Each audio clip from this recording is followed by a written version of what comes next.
Dans cette vidéo, je vais vous montrer une fonctionnalité de Zoom qui est l'utilisation de salles de discussion qui permet lors d'une réunion de séparer les différents participants en les répartissant dans des salles où ils peuvent communiquer via Zoom entre eux. Donc chatter, parler, échanger vocalement ou échanger par vidéo ou par aussi partage d'écran.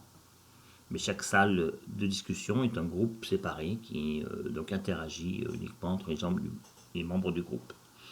Et cette fonctionnalité est très pratique, hein, elle va nous permettre par exemple en cours de TP, de nous répartir différemment pour que, par exemple, quand il y a une question, un étudiant se met dans une salle de discussion et l'enseignant le rejoint pour répondre à sa question individuellement, ou à plusieurs étudiants entre eux, s'ils veulent travailler entre eux, ils peuvent se mettre aussi dans une salle de discussion. Donc je vais vous montrer cette fonctionnalité. Donc pour cela, je suis un étudiant, donc Joe Moose, et j'ai reçu une invitation de l'enseignant Philippe Genoux à rejoindre une réunion. Donc allons dans cette réunion.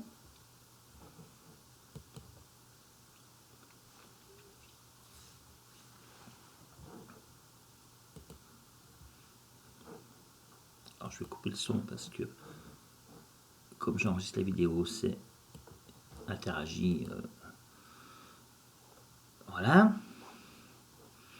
Donc ici, je suis dans la réunion. Je vais être rejoint bientôt par l'enseignant qui a permis que je rentre dans la réunion sans que lui y soit. Donc on peut rentrer dans la réunion tout de suite sans que l'enseignant y soit.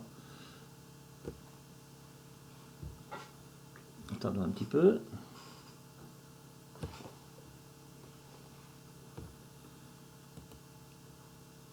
Voilà, 2 participants. Donc si je regarde les participants, donc l'enseignant m'a rejoint.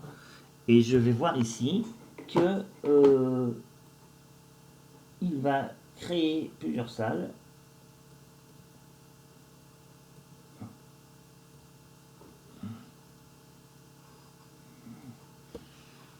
Et j'ai ici rejoindre une salle de discussion. Donc je peux, avec le bouton qui est ici, diviser en groupe, rejoindre des salles de discussion, donc quitter la salle de réunion principale et aller parler avec des gens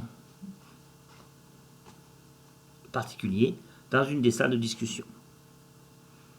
Donc ces salles de discussion, allons-y. Il y en a 3. Donc je peux rejoindre la salle de mon choix. Par exemple, allons dans la salle 1. Donc Joe Moose va dans la salle 1. Dans cette salle, donc on est dans la salle 1, il est tout seul, il n'y a pas d'autres participants pour le moment. Il va demander à l'enseignant de le rejoindre. Donc quand vous êtes dans une salle de discussion, vous pouvez toujours demander si l'enseignant, le hôte de la réunion n'est pas avec vous, qui vous rejoigne en lui envoyant un message. Demandez de l'aide. Donc demandez de l'aide.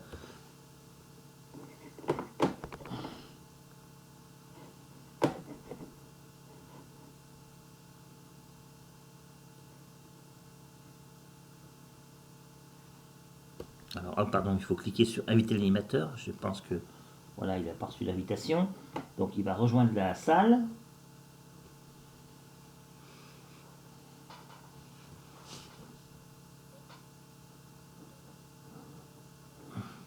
Donc voilà, il m'a rejoint. Donc maintenant qu'il est dans la salle, je peux discuter avec lui. Bonjour. Il peut me répondre.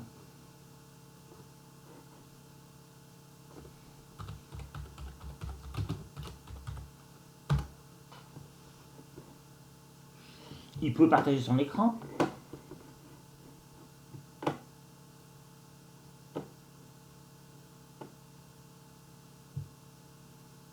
Alors, qu'est-ce qu'il a partagé? Une fenêtre. Voilà. Donc attention, quand il y a un partage d'écran, il se peut que vous passiez en mode plein écran sur votre machine. Si vous ne voulez pas rester en mode plein écran, hein, vous avez en haut ici le petit bouton affichage qui permet de quitter le mode plein écran. Voilà. Donc là, c'est l'enseignant qui partage son écran.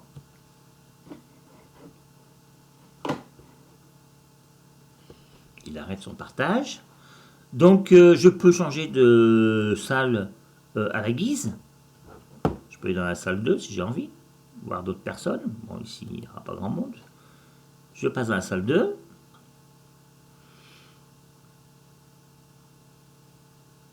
Voilà, où je vais pouvoir donc à nouveau travailler avec les gens qui seront avec moi dans la salle 2. L'enseignant peut envoyer un message à tout le monde.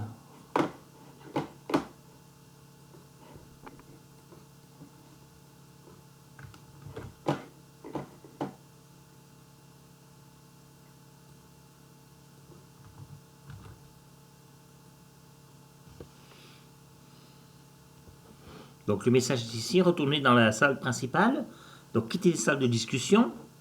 Donc pour quitter les salles de discussion,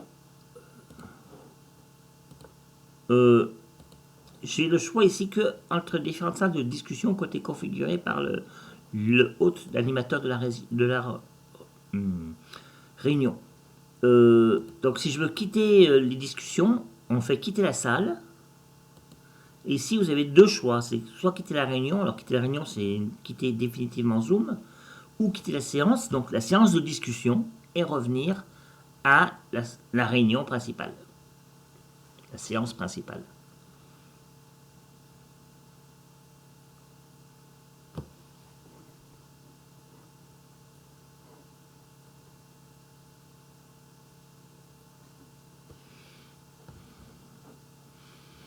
Voilà, donc dans cette séance, voilà, on se retrouve avec différentes personnes. Et je peux toujours à tout moment revenir dans une des salles de discussion. Donc voilà pour le partage de...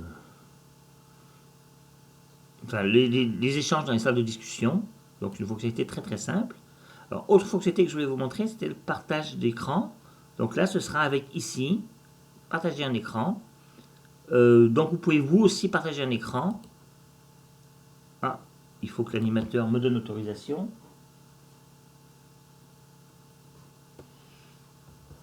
Donc je peux partager un écran. Donc quand je partage un écran, je choisis de partager tout mon écran ou je peux choisir de partager une fenêtre. Par exemple ici, la fenêtre PowerPoint qui est ici. Voilà.